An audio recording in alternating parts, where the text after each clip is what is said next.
5-8. Also, we have a report of a Marine captain is in his vehicle, unable to escape from his vehicle, right at West Richmond. I remember pulling over on Queens Boulevard. I had just got a cup of coffee, and I sat there and I started to read the Post.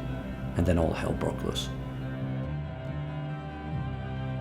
I rode solo, and I had teamed up with my partner that day, Steve Rodriguez, and we jumped into an unmarked police car. And I said, I don't know what this is about. We took out shotguns in the locker. We didn't know what the heck was going on. And we just loaded the car up with 2 shotguns and some shells, and we just said, let's go. Here we go. They didn't know what they were going in for. We didn't know what we were going in for.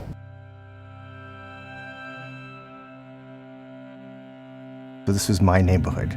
So when I heard people from the outside saying things weren't hurt or people weren't hurt, there was almost this little home turf response saying, no, I've been here since age 5. So I know these buildings, and these buildings are not the same, and the dust is not the same. And my life is not going to be the same here. Almost from day one, what the radio broadcast was saying that the air was safe. It was Chrissy Todd Whitman and it was Giuliani's statements that we heard over and over again, that the air was safe. You know asbestos was in there, is in those buildings, lead is in those buildings. There are the VOCs. However, the concentrations are such that they don't pose a health hazard. We're going to make sure everybody's safe. Everybody knows Congress investigated, concluded. The EPA Inspector General investigated, concluded. The EPA Ombudsman investigated, concluded that Christy Todd Whitman did not tell the truth, and that the White House ordered her not to tell the truth. Within a few days, we got a small number, 5 or 6 apartments tested, and the results were clear. Every one of them had high toxicity levels, and then the mayor and others said people should go back to work, and they should reopen Stuyvesant High School, et cetera. I started screaming, "Don't go back to work." And you could see you could see when they were going back to work on Wall Street and all the office buildings, all this white crap still on the ground. For 5 days, the smell was the most intense thing I've ever seen. For 5 days, I bitched and moaned that there were people walking around. Not only did we inhale and breathe in the air, we were drinking it and eating it. After the 3rd day, we knew there was nobody alive there anymore. It was simply a cleanup operation. And from that point on, certainly, if possible from earlier, but certainly from that point on, there was no excuse whatsoever for anybody working or being permitted to work on the site or near the site without using proper respiratory equipment. The overpass that goes to Stuyvesant High School. We have a lot of fires burning and no water. I've been unable to reach the command post. Chief Galvin is working his way to the command post. There was a policy decision made in the governor's mansion, in the White House, by the mayor of the city, that the public be damned, help the Wall Street banks. And all policy, etc., flowed from that. Fue tanto mi deseo de servir socialmente como ayudar que no pensé en mí. No pensé que me podía hacer daño, no pensé la consecuencia, no me di la consecuencia porque no pensaba en ese momento, no pensaba en que había nada malo.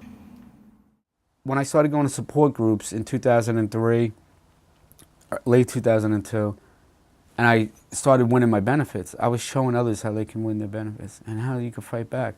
And then in 2005, everybody's like, oh, all the work you're doing, you should start a foundation. And I was like, I don't want to do that, but I did.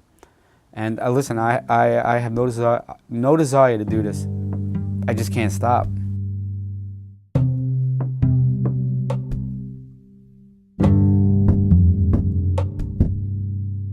I know you're hungry and you're tired, but you got another hour and a half to you? Yes. I mean, we're trying to get a bill passed.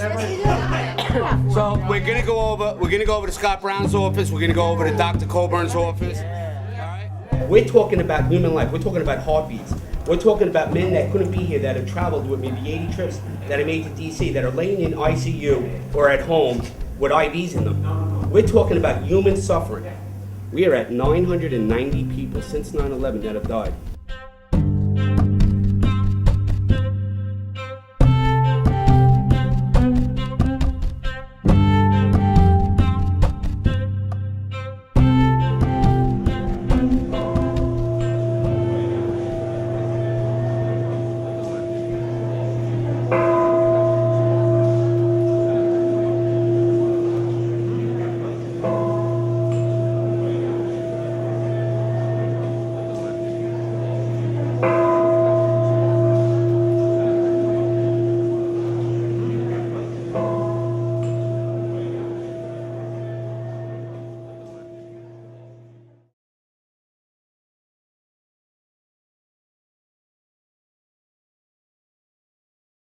Chairman, we've already referred to the dangerous nature of dispersants here today.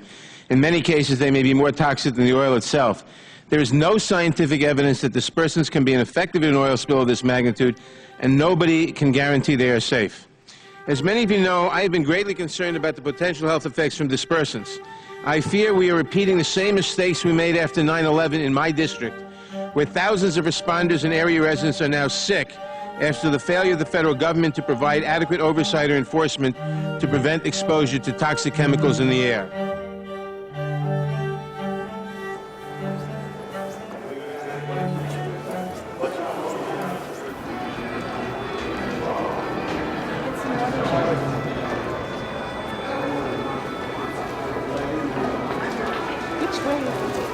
Vice President, sir, 9/11 responders, help us pass our bill tomorrow. Sir, help us pass our bill tomorrow. Help 9/11 responders. Tonight, as the Senate considers the 9/11 health care bill, we'll hear from those whose lives are on the line. Tonight, Senate Democrats now say they hope to vote on the 9/11 health bill to help first responders cover their medical costs. But the bill's sponsors accuse some Republicans of trying to run out the clock. Today, 9/11 emergency workers called on Congress not to go home for the holidays before taking care of America's heroes. This is not a game, okay? It's just human life that we're talking about. We're not asking to have a bill passed to send us to Disneyland. We're not asking to have a pool put in all our backyards. We're asking for the right to live. Glenn, you Why have a can't the pool in city your backyard. help these men and women? I'm not going away. I am not kidding. If I have to run for Congress in 2 years and filibuster everything that you people do, I will do it.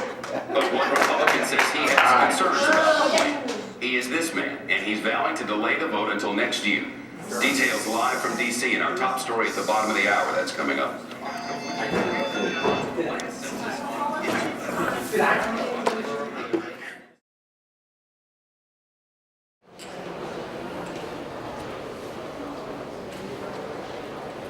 Opponents of the bill, led by Senator Tom Coburn, called the bill a new entitlement. Love that word. You know what? You're entitled to this. Yes. That's right. So you know what? God bless him. I guess he's finally getting it. I ordered a lot of people to work out. And a lot of people I worked with got sick. And, you know, it's very emotional for me because a lot of these people have multiple surgeries. One of the captains is very ill right now. You know, I'm lucky. I had cancer and I'm doing much better. But these guys may not make it. Now's the moment just to take it all in, because this is getting done. As we speak, the ink's drying on a lot of deal breaking. Calendar number 641, H.R. 847, an act to amend the Public Health Service Act to extend and improve protections and services to individuals directly impacted by the terrorist attack in New York City on September 11, 2001, and for other purposes. The question is of passage of the bill as amended. All those in favor say aye. All those opposed, no. The ayes have it, appear to have it, and the ayes do have it. The bill as amended is passed. Okay, all right. Come in. We worked for years so hard for something that seemed so simple, to do the right thing, and just couldn't take no for an answer. They're coming for you, brother. They're coming for you.